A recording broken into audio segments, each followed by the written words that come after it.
আসসালামু আলাইকুম রহমতুল্লাহি ওবরকাতুহু। সম্মানিত দর্শক, বিএনপির ভারপ্রাপ্ত চেয়ারম্যান জনাব তারেক রহমান সাহেবের ঐতিহাসিক স্বদেশ প্রত্যাবর্তন হয়ে গেল ২৫শে ডিসেম্বর। তিনি প্রায় ১৭ বছর পর সুদূর প্রবাস থেকে বহু চড়াই উতরাই পেরিয়ে এবং বহু বিতর্ক এড়িয়ে নানা সমালোচনা, আশা নিরাশা, হতাশার যে দোলাচল যা ছিল, তিনি আসবেন কি আসবেন না, আসতে পারবেন কি পারবেন না, তাকে আসতে দেওয়া হবে কি হবে না, এবং তিনি শেষ পর্যন্ত আসলে আসবেন কিনা, এরকম নানা রকম তর্ক বিতর্ক আলোচনা সমালোচনাকে পায়ে মারিয়ে শেষ পর্যন্ত তিনি বাংলাদেশে এসেছেন। তার এই আগমন আগামীর রাজনীতির জন্য টার্নিং পয়েন্ট হবে। সেই বিষয়গুলো নিয়ে আলাদা আলোচনা করা হবে, কিন্তু আজকের যে প্রসঙ্গ, সেই প্রসঙ্গ তাকে যে গণসংবর্ধনা দেওয়া হলো, সেই গণসংবর্ধনা নিয়ে আমার যে বিশ্লেষণ সেটি করার চেষ্টা করব।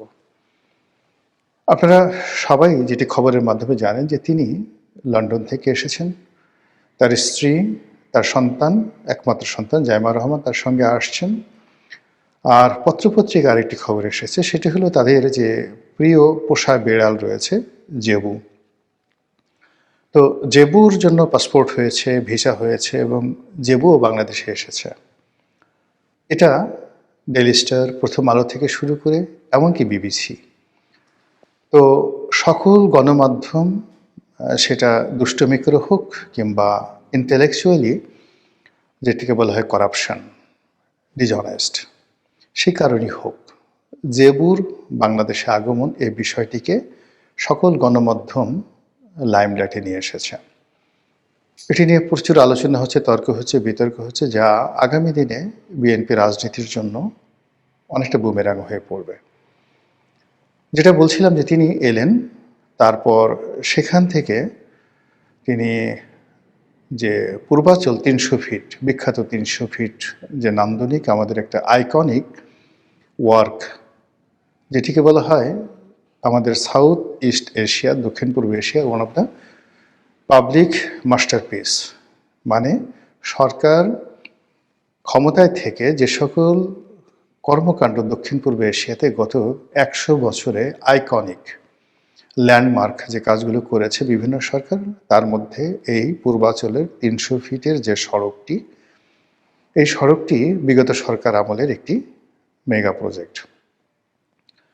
এটির প্রয়োজনীয়তা, এটির নান্দনিকতা সব মিলিয়ে এই কাজের মধ্যে আওয়ামী লীগ সরকারের যে গুণগান, আওয়ামী লীগ সরকারের যে অহমিকাবোধ, এই ৩০০ ফিটের মধ্যে ফুটে উঠেছে।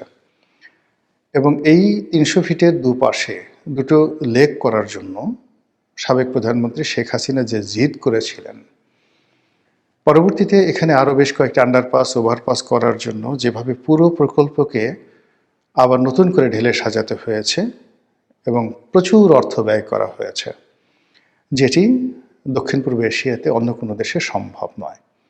আইয়ুব খানের জামানাতে যখন ইসলামাবাদ নতুন রাজধানী হিসেবে গঠিত হয়েছিল, ঠিক ওই সময়টাতে ইসলামাবাদকে কেন্দ্র করে আইয়ুব খানের যে একটা মাস্টার প্ল্যান ছিল, ঠিক এমনই একটি আওয়ামী লীগের মাস্টার প্ল্যান হলো ৩০০ ফিটের এই মহাসড়কটি।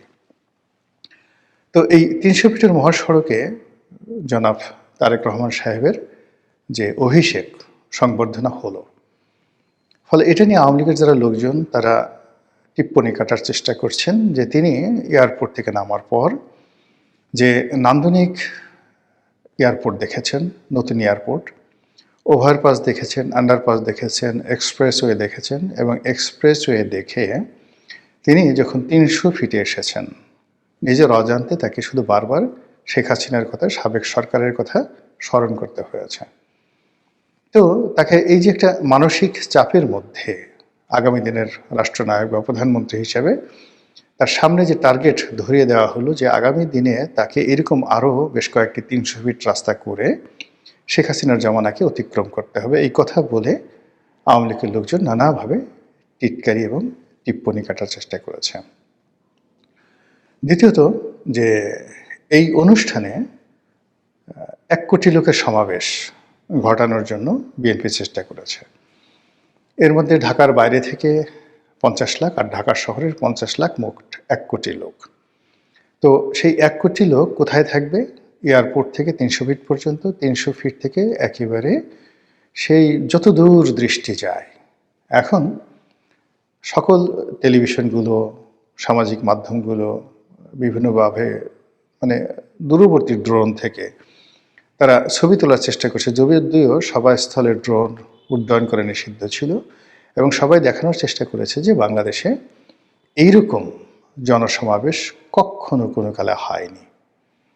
আমি একবার বলেছিলাম যে হয়তো ঢাকা শহরে ১ কোটি লোক আছে, আরও ৫০ লাখ লোক যদি শহরের বাইরে থেকে আনা হয়, তাহলে এই ঢাকা শহরে তারেক রহমান সাহেবের আগমন উপলক্ষে ১.৫ কোটি লোকের একটা সম্মিলন হবে। তো অনেকে আবার আমাকে জিজ্ঞাসা করেছেন, আপনি বলুন তো কত লোক হয়েছিল? কিন্তু বাস্তবতা হলো যে তারেক রহমান সাহেবের এই আগমন উপলক্ষে বিএনপির নেতাকর্মীরা তাদের সর্বোচ্চ ত্যাগ স্বীকার করেছে। বিভিন্ন অঞ্চল থেকে তারা দলে দলে এসেছেন, এবং একদিন ২ দিন আগেও তারা এসেছেন, এবং সম্ভবত শনিবার ও রোববার পর্যন্ত তারা এই শহরে অবস্থান করবেন। ফলে বিপুল উপস্থিতি হয়েছে, এতে কোনো সন্দেহ নেই, কোনো সন্দেহ নেই। এখন এটার আফটার ইফেক্টগুলো কী? অনেকগুলো আফটার ইফেক্ট আছে। যে উনি আসার ঘোষণা দেওয়ার পর থেকে বাংলাদেশের অন্যান্য যে সকল রাজনৈতিক খবরাখবর রয়েছে সবগুলো ব্ল্যাক আউট হয়ে গিয়েছে। বিশেষ করে ওসমান হাদির হত্যাকাণ্ডের পর যে একটি বিরূপ অবস্থা তৈরি হয়েছিল, সেই বিরূপ অবস্থার প্রেক্ষিতে বিএনপি যে নাজুক অবস্থার মধ্যে পড়ে গিয়েছিল, এবং যেভাবে বিএনপির দিকে আঙ্গুলি নির্দেশ করা হচ্ছিল, যেভাবে সেই মৃত্যুকে পুঁজি করে অনেকে ব্যবসা বাণিজ্য করার চেষ্টা করেছে, এবং অনেকে নানা রকম অপকর্ম ঘটিয়ে পুরো বাংলাদেশকে অশান্ত করা, এরপরে বিকল্প শক্তি, জরুরি অবস্থা, সেনা শাসন নিয়ে যে আতঙ্কর পরিবেশ তৈরি হয়েছিল, সবার মুখে রীতিমতো ছাই পড়ে গেছে জনাব তারেক রহমান সাহেবের স্বদেশ প্রত্যাবর্তন উপলক্ষে। এখন প্রশ্ন হলো যে এই যে একটা বিশাল একটা ইমেজ তৈরি হলো, একটা আবেগ তৈরি হলো, একটা উচ্ছ্বাস তৈরি হলো, এটি কতদিন থাকবে এবং এটির আলটিমেট গোল কি? দুটো হতে পারে। প্রথমত হলো যে এই যে তিনি আজকের দিনে যে ভাইবটি তুলেছেন, এটি যদি তিনি ধরে রাখতে পারেন তাহলে তিনি অঘোষিত প্রধানমন্ত্রী। পরবর্তী যে কয়টি দিন আছে সেই কয়টি দিন মূলত তার কথা মতোই বাংলাদেশ চলবে, যদি তিনি সেটি ধরে রাখতে পারেন। ২ নম্বর হলো যে এই সময়টিতে বাঙালি যেটি চায় সেটা হলো ক্ষমতা দেখতে চায়। এই সময়টিতে তাকে ক্ষমতা প্রয়োগ করতে হবে। এবং আমাদের দেশের এই যে জনসভাতে আপনি গেলেন, প্রচুর জনগণ আপনার সাথে দেখা করতে আসলো, এটা কোনো অর্থ বহন করে না। অর্থ বহন করে হলো যে আপনি যেখানে বসে আছেন সেখানে ক্ষমতাধর লোকরা কীভাবে রেসপন্ড করে, অর্থাৎ সেনাবাহিনীর প্রধান, তারপর রাষ্ট্রপতি, প্রধান উপদেষ্টা, পুলিশের আইজি, র্যাবের প্রধান, বড় বড় জেনারেল, তারা এই সময়টিতে তারেক রহমান সাহেবের সঙ্গে কিভাবে দেখা করেন, কিভাবে কথা বলেন এবং বিএনপির নেতাদেরকে কিভাবে মূল্যায়ন করেন, এটার উপরে নির্ভর করে সমস্ত কিছু। আমাদের দেশের রাজনীতি ক্ষমতা কেন্দ্রিক আর আবেগ নির্ভর। যখন মানুষের আবেগ খুব প্রবল আকার ধারণ করে তখন মানুষ সেই বন্যার পানির মতো রাস্তায় নেমে যায়, কাউকে তাড়ানোর জন্য, কারো জানাজার জন্যে, কিংবা যাকে বলা হয় কারোর প্রতি আবেগ দেখিয়ে তাকে সংবর্ধনা দেওয়ার জন্য। ১৯৮১ সনে যখন শেখ হাসিনা বাংলাদেশে এসেছিলেন, ওই সময়ের ঢাকাতে প্রচণ্ড বৃষ্টি ছিল মে মাসে। এই প্রচণ্ড বৃষ্টির মধ্যে শেখ হাসিনাকে দেখার জন্য ঢাকা এয়ারপোর্টে কত লোক গিয়েছিলেন, ওই সময়ের যারা লোকজন আছেন তারা বলতে পারবেন। দ্বিতীয়ত, বঙ্গবন্ধু যখন 10ই জানুয়ারিতে এসেছিলেন তখন কত লোক হয়েছিল। তৃতীয়ত, সেই যে বেসিক ডেমোক্রেসির আন্ডারে আইয়ুব খান এবং মোহতারেমা, যাকে বলা হয় ফাতেমা জিন্নাহ, তারা যে প্রতিযোগিতা করেছিলেন সেই সময়টিতে ফাতেমা জিন্নাহ বাংলাদেশে এসেছিলেন এবং ঢাকা থেকে চট্টগ্রামে যেতে তার বেশ কয়েকদিন সময় লেগেছিল।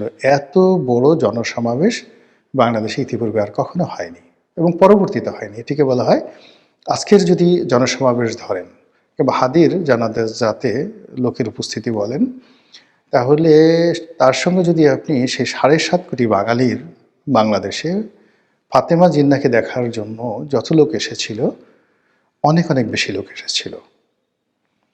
এবং আরও অবাক করার ব্যাপার হলো, ফাতেমা জিন্নাহর পরে সবচেয়ে বেশি লোক এসেছিল মূলত আইয়ুব খানকে দেখার জন্য, যখন সামরিক শাসন জারি করে তিনি এই পূর্ববঙ্গে, তৎকালীন পূর্ববঙ্গে তিনি এসেছিলেন। তো এই হলো বাঙালির আবেগ। আর আবেগ আমাদের দেশে সাধারণত ৩-৪ ঘন্টা থাকে। ৩-৪ ঘন্টার পর মানুষ রিয়েলিটিতে চলে আসে। সেটা মৃত্যু নিয়ে হোক, জন্ম নিয়ে হোক, রাগ হোক, ক্রোধ হোক, এনিথিং, এটি ৩ থেকে ৪ ঘন্টা থাকে। আর হুজুগও ৪ থেকে ৫ ঘন্টার বেশি থাকে। যে কোনো একটা ব্যাপারে হুজুগ তৈরি হলো, যেমন ডেইলি স্টার পুরানোর হুজুগ। তো হুজুগে বাঙালি অনেক কাজগুলো করে, এই একজন কুড়াল দেখাচ্ছে, একজন রামদা দেখাচ্ছে, কিন্তু এরপরে বাঙালি ভয় পেতে শুরু করে, প্রচণ্ড কি হবে, এখন কি হবে, এই কাজ কেন করলাম, আফসোস করতে থাকে আমাদের দেশে। তো তারেক রহমান সাহেব এখন তার যে প্রিলিমিনারি বা প্রাথমিক যে বিজয়, এটি হয়ে গেছে। তিনি এসেছেন এবং তাকে গ্রহণ করার জন্য, সংবর্ধনা দেওয়ার জন্য বিপুল সংখ্যক নেতাকর্মী উপস্থিত হয়েছেন। দ্বিতীয়ত, এখন তাকে এই যে হুজুকে বাঙালির যে চিরায়ত অভ্যাস বা মানুষের যে আবেগকে পুঁজি করে যে বিভিন্ন কর্মকাণ্ড, এই জিনিসগুলো তাকে কিন্তু আবেগ দিয়ে আর চালাতে তিনি পারবেন না।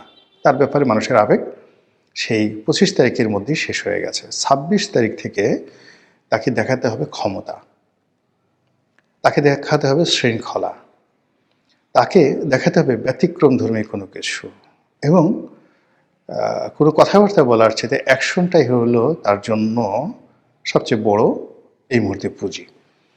বাংলাদেশে কোথাও যদি এখন বিএনপির নেতাকর্মীরা পারস্পরিক দ্বন্দ্ব সংঘাত করে, মারামারি করে, কাটাকাটি করে, এটি তার জন্য বিশাল একটা বুমেরাং হয়ে পড়বে।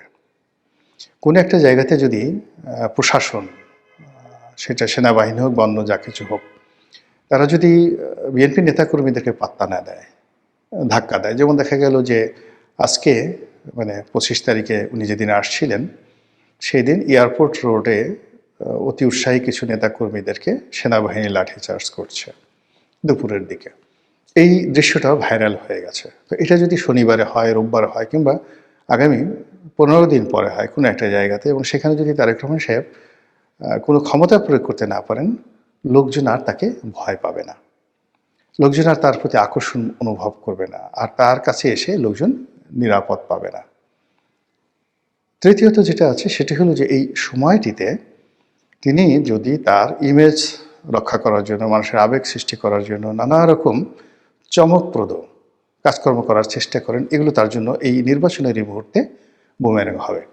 তিনি যদি টুপি মাথায় দেন, নামাজ পড়েন, কথায় কথায় আল্লাহ রাসূলের কথা বলেন, মোনাজাত করার চেষ্টা করেন, আরবিতে কথা বলার চেষ্টা করেন, মাজারে যান, যত বেশি ছুটোছুটি করবেন তত তার ব্যাপারে মানুষের আকর্ষণ কমতে থাকবে এবং মানুষের হুজুগও কমে যাবে, এবং তখন মানুষ নানা রকম ট্রল করার শুরু করবে তার বিভিন্ন বিষয় নিয়ে।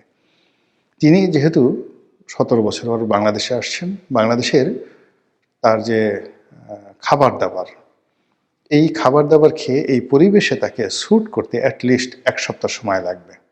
হিউম্যান বডি, এটা বুঝতে হবে যে এখানে যে কোনো পরিবেশে মানুষ যদি পৃথিবী থেকে চাঁদের দেশে যায়, তাকে ওইভাবে প্রস্তুতি নিয়ে আসতে হয়। তো কাজেই তিনি, তার যে বয়স এখন ৬০ বছর, তো এই ৬০ বছর বয়সের তার যে শরীর, রাতারাতি বাংলাদেশের পরিবেশের সঙ্গে অ্যাডজাস্ট করতে পারবে না। দ্বিতীয়ত, তার যে খাদ্য নিয়েও সমস্যা হবে, ঘুম নিয়ে সমস্যা হবে, আবহাওয়া নিয়ে সমস্যা হবে, ধুলোবালি নিয়ে সমস্যা হবে। তো তার যারা চিকিৎসক যারা আছেন, তারা এই বিষয়গুলো যদি কেয়ারফুল না হন, সতর্ক না হন, তাহলে হঠাৎ করে দেখবেন যে তিনি অসুস্থ হয়ে গেছেন, একেবারে হঠাৎ করে অসুস্থ হয়ে গেছেন, এবং তাকে হাসপাতালে ভর্তি হতে হবে, এবং সেটার সম্ভাবনা ৯৯%। এর কারণ হলো, মানুষ যখন খুব আবেগের মধ্যে থাকে তখন তার হুঁশ থাকে না। আজকে ঢাকার আবহাওয়া বেশ ঠান্ডা ছিল, কিন্তু তিনি কেবলমাত্র একটা শার্ট পরে, যাকে বলা হয় একটা সাদা শার্ট পরে তিনি সভাস্থলে আসছেন, মঞ্চে আসছেন। তার আশেপাশে যারা লোকজন ছিলেন প্রায় সবার গায়ে শীতের কাপড় ছিল, কিন্তু তার গায়ে সেটা ছিল না। তিনি নিজের অজান্তে সেই বাংলাদেশের আবহাওয়া দ্বারা সেখানে তিনি আক্রান্ত হবেন, এটাই স্বাভাবিক।